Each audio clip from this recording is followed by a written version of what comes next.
Tohid, there have been a number of strikes overnight, yet again, in Tehran and Iran in general. Please give us the latest.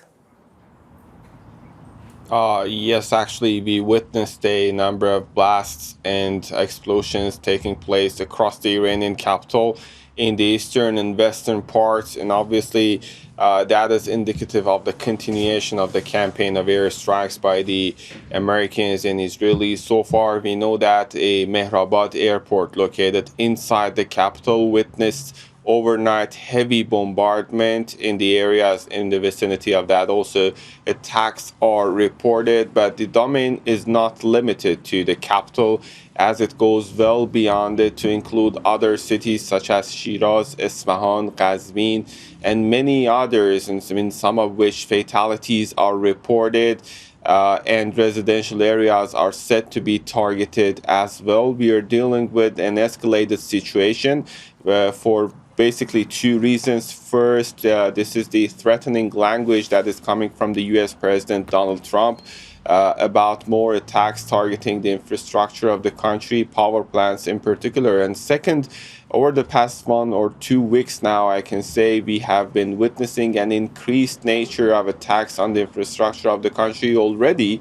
And we know that, for example, in the past 24 hours, we've got reports from these different petrochemical, let's say, sites and units being targeted. Prior to that, we know that other infrastructural places, such as many hospitals, schools, over 30 universities, the latest of which was Sharif University of Technology, and many other infrastructural important places, such as a bridge that was targeted the other day, are experiencing this ongoing campaign of airstrikes, now not targeting just the military headquarters or state-related buildings, but the very civilian units, and that is obviously putting impact on the ordinary citizens here in Iran. Now, Tohid, I want to ask you about this warning from Israel now for Iranians to stay away from railway lines and trains, saying that their presence near both of those things endangers their lives. What can you tell us about this? This is not the first time that Iranians are facing such threats, as specifically we had from the US President Donald Trump about the deadline. And obviously, it's just like dancing with the same old tune, but it doesn't mean at all that Iranians are not going to take it seriously, because these threatening language time and again have been translated into real acts of targeting.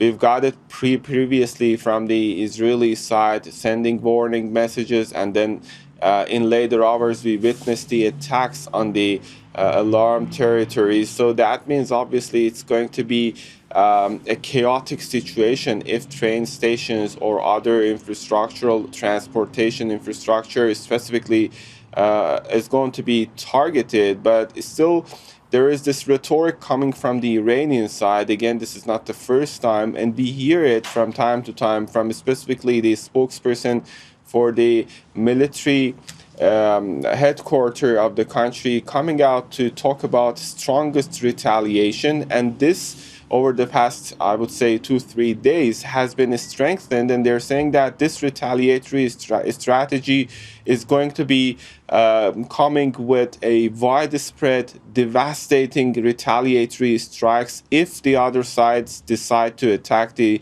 civilian infrastructure of the country. Tohid Asadi reporting live for us from Tehran. Tohid, thank you.